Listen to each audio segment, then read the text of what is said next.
भरत चित्रांशी। मैं जनपद उन्नाव का अध्यक्ष हूँ राष्ट्रीय शैक्षिक महासंघ का।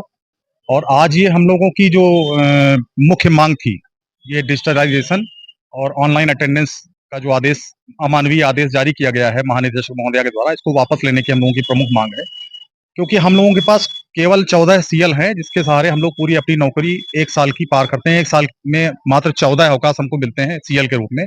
और कभी-कभी ऐसा भी होता है कि हमारे घर में कोई दुर्घटना हो जाए या कुछ भी हो जाए, तो हम उसके लिए अवकाश नहीं ले पाते हैं। उन्होंने आदेश जो जारी किया है, उसमें सुबह और शाम में हमको अपनी अटेंडेंस प्रेषित करनी है। तो मैं उनसे एक प्रश्न पूछ रहा हूँ। मेरा प्रश्न ये है कि अगर बाई चांस किसी के घर में कोई दुर्घटना घट जाती है, तो वो ऑनलाइन अटेंडेंस का इंतजार करेगा या पहले अपने घर में उस आदमी को बचाने के लिए जाएगा? उनके किसी रिश्तेदार के साथ कोई दुर्घटना हो जाए, या मान लिया किसी के घर में, किसी शिक्षक के घर में आग लग जाए, तो वो पहले आग बुझाने के लिए दौड़ेगा या पहले अटेंडेंस अपनी लॉक करने के लिए दौड़ेगा? इसके अलावा इस प्रकार से तमाम शोषण इस सरकार के द्वारा किए जा रहे हैं। शिक्षा मित्रों को रिवर्ट कर दिया गया। विद्यालयों के संचालन का काम उन्होंने किया। विद्यालयों के संचालन जब आवश्यकता थी तब उन्होंने काम किया, अब उनको निकारा कह कर के वापस कर दिया। इसी प्रकार शिक्षकों को अक्षम घोषित करने के लिए पूरा प्रयास किया जा रहा है। जितने भी काम शासन और सरकार के होते हैं, वो अधिकतर काम शिक्षकों के द्वारा किए जाते हैं।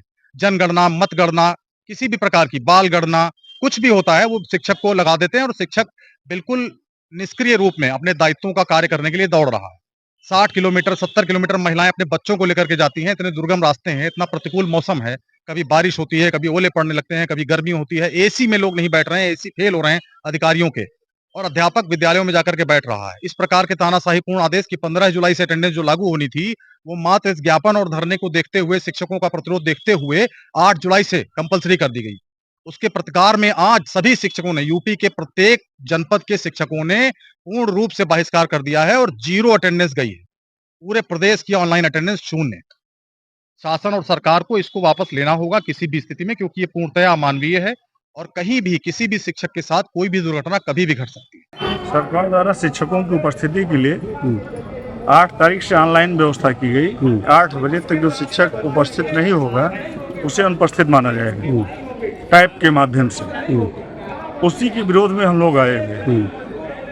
कारण क्या है कि जैसे इस समय बलरामपुर आधा से ज्यादा बाढ़ग्रस्त क्षेत्र, हमारे सैकड़ों विद्यालय ऐसे हैं जो पानी में डूबे हुए हैं। हमारा शिक्षक कैसे वो रियल टाइम उपस्थिति दे पाएगा? हर जगह की भौगोलिक स्थितियां अलग अलग हैं। ये सुदूर ग्रामीण अंचल के विद्यालय हैं। शिक्षक दूर दराज जाता है 30-30, 40-40, 50-50 किलोमीटर। ये जो रियल ऑनलाइन उपस्थिति है, ये पूर्णतः अव्यवहारिक है। ये 365 दिन कोई एक व्यक्ति इतना इंटीरियर में जाके डेली ये काम नहीं कर पाएगा। हर जगह की भौगोलिक स्थिति अलग है। बलरामपुर के सैकड़ों विद्यालय ऐसे हैं जो जंगलों में हैं, जहाँ आए दिन तेंदुआ, शेर और बहुत सारी व्यवहारिक दिक्कतें हैं, सड़कें तक नहीं है। वहाँ का हमारा शिक्षक कैसे ऑनलाइन उपस्थिति रियल टाइम पे दे पाएगा? वो विद्यालय खोल रहा है, उसके लिए वही बहुत बड़ी चुनौती है। इन्हीं सब व्यवहारिक समस्याओं के लिए हम लोग यहाँ इकट्ठा हुए हैं कि सरकार या तो हमारी व्यवहारिक समस्याएं जो आ रही हैं बीच में दूर कर दे। अगर दूर नहीं कर पा रही तो ये व्यवस्था कदापि न लागू करे। इसी के विरोध में हम लोग यहाँ इकट्ठे। अगर मांगे नहीं मानी जाती हैं तो अगली रणनीति क्या होगी आपकी? हम ऑनलाइन उपस्थिति नहीं देंगे।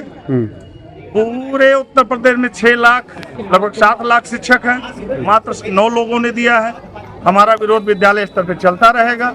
जहाँ जहाँ संगठन के लोग बुलाएंगे, लोग हर प्रकार से उपस्थित होकर हम प्रदर्शन करेंगे अपना, यहाँ से लेके और राज्य तक। सर, हम लोग जो ऑनलाइन अटेंडेंस के लिए हम लोग को आदेशित किया गया है, उसके लिए हम लोगों ने पूरा मिलजुल कर विरोध करना शुरू किया है। क्योंकि ये ऑनलाइन उपस्थिति का जो क्राइटेरिया है ये बिल्कुल भी सही नहीं है। क्योंकि जो भौगोलिक स्थिति है और जो हमारे जहाँ पर हम पहुँचते हैं, उसके लिए जो हमारे पास साधन है वो बहुत ही सही नहीं है, और इसके पास सीमित है, और वहाँ